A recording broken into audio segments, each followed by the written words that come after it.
Hello everyone, welcome back to our channel. In today's video, I'm going to show you how to add your Amazon wishlist to OnlyFans. So, let's get started. First of all, open your Amazon account and go to your account. Then, click on Your List.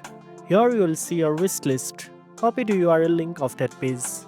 Next, head over to your OnlyFans account and click on your profile picture or initials in the top left corner.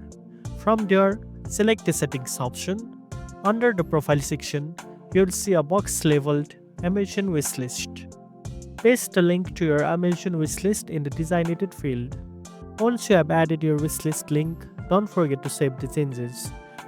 You can now share your wishlist with your followers and they can send the gifts directly from Amazon. It's a simple way to receive support from your fans and let them engage with you in a fun and personal way. And that's it. Now you know how to add your Amazon wishlist to OnlyFans. If you found this video helpful, don't forget to like, share, and subscribe for more tech tips. Thanks for watching, and I'll see you in the next one.